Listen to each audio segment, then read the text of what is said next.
Hello yes welcome to Suman TV. Present నేనున్నాను treatment range హాస్పిటల్లో.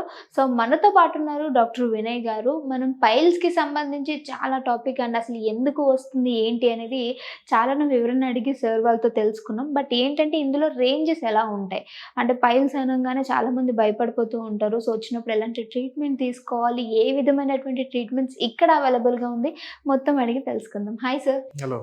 నార్మల్గా ఏంటంటే పైల్స్ అనగానే అందరికీ స్టార్టింగ్ అసలు ఎక్కడ మిస్టేక్ చేస్తున్నాము అంటే ఎందుకు అసలు రావడానికి రీజన్ ఏంటి, లైఫ్ స్టైల్ ఏమైనా మోడిఫికేషన్స్ వల్ల రావచ్చా? సో ఇలాంటి డౌట్స్ ఉంటే ప్లీజ్ ఈరోజు ఒక చిన్న ఎక్స్ప్లెనేషన్ సార్. పైల్స్ అంటే మనం ఏంటంటే ఇంగ్లీష్లో మనం సైంటిఫిక్ లాంగ్వేజ్లో తెలుసుకోవాలంటే హిమరాయిడ్స్ అంటాము, అండ్ తెలుగులో మనం హర్షమూలలు అని అంటాము. యూజువల్గా ఎందుకు వస్తాయి అంటే కొన్ని ఎక్కువ శాతం మన ఫుడ్ హ్యాబిట్స్ వల్ల ఉంటాయి, అండ్ లైఫ్ స్టైల్. మళ్ళీ ఎక్కువ ఈ మధ్యలో చాలా మంది ఏంటంటే నైట్ లైఫ్కి అలవాటు పడుతున్నారు. కొంతమంది నైట్ డ్యూటీస్ తప్పక చేస్తున్నారు. దానివల్ల బాడీ నిద్ర డిస్టర్బ్ అవ్వడము, బాడీలో మెటబాలిజం డిస్టర్బ్ అవ్వడము, దానివల్ల మోషన్ ఫ్రీగా లేకపోవడము ఫస్ట్ రీజన్. ఇంకోటి కాన్స్టిపేషన్. కొన్ని మెడికల్ కండిషన్స్లో మనకి పైల్స్ వచ్చే ఛాన్సెస్ ఉంటాయి. ఏంటంటే థైరాయిడ్ ప్రాబ్లం ఉన్న మనకి కాన్స్టిపేషన్ వస్తుంది, దానివల్ల కూడా పైల్స్ తయారవుతూ ఉంటాయి. సో అంటే దీన్ని ఎలా సార్ నార్మల్గా ట్రీట్మెంట్ పరంగా చూసుకుంటే ఏ విధమైన ట్రీట్మెంట్ అనేది దీనికి ఉంటుంది అంటారు? ఇంతకుముందు ఏంటంటే మనకి పైల్స్ అంటే కొంతమంది ఆయుర్వేదిక్ ట్రీట్మెంట్ అని వెళ్ళే వాళ్ళు, లేకపోతే మనకి పైల్స్ క్లినిక్లని చిన్న చిన్న టెంట్స్ లాగా వేసుకొని అక్కడికి వెళ్ళి ట్రీట్మెంట్ చేయించుకోవడము చేస్తూ ఉండేవాళ్ళు. కాకపోతే వాటి వల్ల ఏమవుతుందంటే వాళ్ళు కట్ చేసేవాళ్ళు, ఆ పైల్స్ని కట్ చేసేవాళ్ళు. దానివల్ల మనకి మోషన్కి వెళ్ళే ఆ రంధ్రం అనేది ఇంకా మూసుకపోయేది, స్టెనోసిస్ అంటాం, కాంప్లికేషన్. ఓకే. సో మనం చేసే ట్రీట్మెంట్ ఏంటంటే లేటెస్ట్ అడ్వాన్స్డ్ ట్రీట్మెంట్, అది కూడా మనం లేజర్ తోటి చేస్తాం.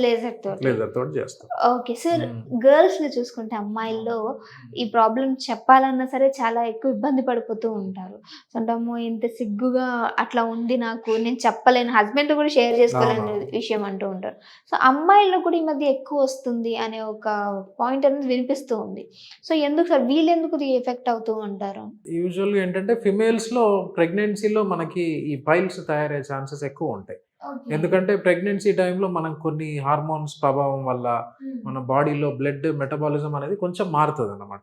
దానివల్ల మనకి ఆ ప్రెగ్నెన్సీ టైంలో కొంతమందికి కాన్స్టిపేషన్ వస్తుంది, అండ్ కొంతవరకు ఆ రక్తనాళాలు కింద ఉండే రక్తనాళాలు అనేవి మనకి ఉబ్బుతాయి అన్నమాట. సో టెంపరీగా కొంతమందిలో ఏంటంటే ఒక 50% మందిలో ప్రాబ్లం టెంపరీగా ఉంటుంది. అంటే ప్రెగ్నెన్సీ టైంలో వచ్చి మళ్ళీ డెలివరీ అయిపోయినాక ప్రాబ్లం తగ్గిపోతుంది. ఇంకొంతమందిలో ఏంటంటే ప్రెగ్నెన్సీ టైంలో ఈ పైల్స్ లేదంటే ఆ ఫిజర్ అనేవి వచ్చేసి అవి తర్వాత ఇక అట్లే కంటిన్యూ అవుతూ ఉంటాయి. సో వాళ్ళకి ట్రీట్మెంట్ చేసుకోవడం మంచిది. అంటే మనకి ప్రాబ్లం అనిపించినప్పుడు డాక్టర్ని కన్సల్ట్ అవుతే మనకి కరెక్ట్ సొల్యూషన్ అనేది దొరుకుతుంది. ఓకే. ప్రెగ్నెన్సీ టైంలో అన్నారు కాబట్టి సార్, ప్రెగ్నెన్సీ టైంలో వచ్చి తర్వాత ఆఫ్టర్ డెలివరీ పోయిన వాళ్ళు కూడా ఉంటారా?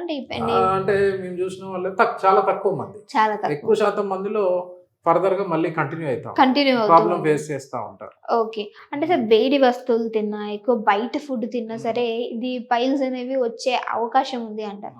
సో దీనికి ఇది ఒకటే రీజన్ అంటారా, ఇంకేమైనా కారణాలు ఉండొచ్చు సార్? ఏంటంటే సరిగా వాటర్ తీసుకోకపోవడము, లేకపోతే మనము కూర్చున్న ప్లేస్లో ఎక్కువసేపు అలాగే కూర్చోవడము, ఫిజికల్ యాక్టివిటీ సరిగా లేకపోవడము, బయట మనం జంక్ ఫుడ్ కానీ ఫాస్ట్ ఫుడ్ వీటి వల్ల కూడా మనకి మెయిన్గా మోషన్ ఫ్రీగా ఉండదు. దాంతో మనకి పైల్స్ ఇవన్నీ తయారవుతా ఉంటాయి. ఓకే. లైక్ కాన్స్టిపేషన్ వల్ల మనకి ఇవన్నీ ఇబ్బందులు వస్తాయి. ఓకే. అంటే కాన్స్టిపేషన్ ని కంట్రోల్ చేసుకోవాలి అంటే ఎలా సార్ మరి? మనం తీసుకునే ఫుడ్లో మనం ఎక్కువ కొంచెం జాగ్రత్తలు తీసుకుంటే సరిపోదు. ఏంటంటే ఫైబర్ డైట్ ఎక్కువ తీసుకోవాలి. ఏంటంటే ఆకుకూరలు, కాయగూరలు అండ్ ఫ్రూట్స్, మనకి ఫైబర్ కంటైనింగ్ ఫ్రూట్స్ ఎక్కువ తీసుకుంటే మనకి కాన్స్టిపేషన్ ప్రాబ్లం ఉండదు. అండ్ వాటర్ కూడా ఎక్కువ తీసుకోవాలి, అండ్ సరిపడా నిద్ర సరిపడపోవాలి. కొద్దిగా ఈ life style changes, physical activity, walkings అవి కూడా చేస్తే మనము ఈ మలబద్ధకం లేదంటే కాన్స్టిపేషన్ని మనం అవాయిడ్ చేయొచ్చు.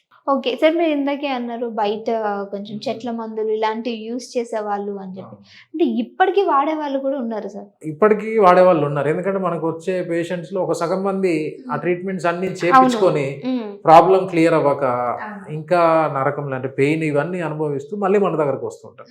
సో అలాంటి వాళ్ళకి కూడా మనం మళ్ళీ ట్రీట్మెంట్ చేసి వాళ్ళకి మంచి లైఫ్ అంటే మళ్ళీ ప్రాబ్లం లేకుండా చేస్తూ ఉంటాం. ఓకే. అంటే సార్ దానివల్ల మళ్ళీ మనం ఇలా ట్రీట్మెంట్ చేస్తున్నప్పుడు ఏం ప్రాబ్లమ్ ఉండదంటారా? ఏంటంటే మనకి కొంచెం హీలింగ్ గానీ, రికవరీ కొంచెం డిలే అవుతది. కాకపోతే రిజల్ట్స్ మనము 100% ఉంటుంది. బట్ చేస్తాం. డిలే అవుతుంది అంటారు. అంతే. అంటే వాళ్ళు తీసుకునే మెడిసిన్ ఏదైతే చెట్ల మందు ఉందో, మన నుంచి మెడిసిన్ వేరు ఉంటుంది. అవును. సో రెండిటి వల్ల వాళ్ళకేమైనా ఫర్దర్‌గా ఫ్యూచర్‌లో ప్రాబ్లమ్ ఉంటుందంటారా? యూజువల్‌గా ఏంటంటే కింద మనం కొన్ని రకాల ఆయుర్వేదిక్ గాని, చెట్ల మందులు ఈ ఆయింట్‌మెంట్‌లు అవి పెడితే ఏమవుద్దంటే అక్కడున్న స్కిన్ మనకి చెడిపోతదనమాట. హెల్తీగా ఉండదు. సో కొన్నిసార్లు ఏంటంటే మనం సర్జరీ చేద్దామన్నా అది కొంచెం మానినాక అంతా హెల్తీగా అయినాక చేయడానికొస్తది. సో కొన్ని రోజులు మళ్ళీ ఆగాల్సొస్తది. So okay. కొన్ని డేస్ తర్వాత మళ్ళీ మనము అంటే అప్పటి వరకు వాళ్ళని ట్రీట్ చేస్తూ ఉండాలి. ట్రీట్ చేస్తాం. ట్రీట్ చేస్తూ ఉండాలి అంటారు. Okay sir. మన దగ్గర ఎలాంటి ట్రీట్మెంట్స్ అవైలబుల్‌గా ఉన్నాయి పైల్స్ ఉన్నవాళ్ళు? మన దగ్గర మనం ఏంటంటే ట్రీట్మెంట్ మనం లేజర్ తోటి చేస్తాం. ఏంటంటే మనకి ఈ ప్లేస్‌లో వచ్చేవి మనం ఇంటర్నల్ హిమరాయిడ్స్ అంటాము. అండ్ బయట వచ్చే వాటిని ఎక్స్టర్నల్ హిమరాయిడ్స్ అంటాం. సో మనం ఏంటంటే ఆ ఉబ్బిన రక్తనాళాన్ని లేజర్ తోటి మనము అబ్లేషన్ అంటాం. కాల్ చేస్తాం. యూజువల్‌గా ఏంటంటే పైల్స్ మనకి 4 గ్రేడ్స్ ఉంటాయి. 1, 2, 3, 4 మనం ఏంటంటే మనకి 1, 2, 3 వరకు లేజర్ పనిచేస్తుంది. మనము 3 అంతకంటే 4 లేదంటే ప్రొలాప్స్ ఇంటర్నల్ హిమరాయిడ్స్ కానీ బాగా ప్రొలాప్స్డ్ ఎక్స్టర్నల్ అట్లా ఉన్నా కానీ మనం ఏంటంటే లేజర్ కంటే ఇంకా అడ్వాన్స్డ్ స్టాప్లర్ అంటాం. సో ఆ స్టాప్లర్ ప్రొసీజర్ చేస్తాం. అది కూడా కంప్లీట్లీ పెయిన్ ఏమి ఉండదు. ఫాస్ట్ రికవరీ ఉంటుంది. సో పేషెంట్ 1-2 డేస్ రెస్ట్ తీసుకొని మళ్ళీ ఇమీడియట్‌గా వర్క్‌కి రీస్టోర్ ఓకే. మన దగ్గర కూడా ఉందా సార్? మన దగ్గర ట్రీట్మెంట్ మనం అవైలబుల్ చేస్తాం ఉందా? 100%. సార్ మీరు ఇందులో గ్రేడ్స్ అని మాట్లాడుతున్నారు. సో అంటే ఏ గ్రేడ్ ఎక్కడి నుంచి స్టార్ట్ అవుతుంది పెయిన్ అనేది ఎక్స్‌ప్లెయిన్ చేయగలరా? ఏంటంటే మనము గ్రేడ్ 1లో మనకి బయటికి సిమ్టమ్స్ ఏమి తెలీదు ఎక్కువ. కొంతమందికి ఏంటంటే కొంచెం బ్లీడింగ్ ఉంటే ఉండొచ్చు. పైల్స్ మనకి బయటికి ఏమీ రావు. గ్రేడ్ 2లో ఏమవుతాయంటే లోపటి నుంచి మనకి మ్యూకోజల్ ప్రొలాప్స్ అనేది అది బయటికి వచ్చి మళ్ళీ మనం మోషన్ వెళ్ళిపోయినాక లోపలికి వెళ్ళిపోతూ ఉంటుంది. ఓకే. సో ఈ దాంట్లో కూడా పేషెంట్స్కి ఎక్కువ నొప్పి కానీ కొన్నిసార్లు రక్తం పడడం మోషన్ వెళ్తుంటే. అండ్ గ్రేడ్ 3లో మనకి పైల్స్ బయటకు వచ్చేస్తాయి. అంటే ఈ ప్రొలాప్స్ అంటాం కదా అవి బయటకు వచ్చేస్తాయి. సో మళ్ళీ ఆ పేషెంట్ ఏం చేస్తారంటే వాటిని ఫింగర్ తోటి పుష్ చేస్తే లోపలికి వెళ్ళిపోతూ ఉంటాయి. అండ్ ఇక నెక్స్ట్ గ్రేడ్ 4లో ఇవన్నీ ఇక బయటకే ఉంటాయి అన్నమాట. ఇక మనము ఫింగర్తో పుష్ చేసినా లోపలికి వెళ్ళవు. కొన్నిసార్లు ఏంటంటే అది బయటికి ఉండి అక్కడ పైన చర్మం చెడిపోయి పెయిన్ ఎక్కువ ఉంటుంది.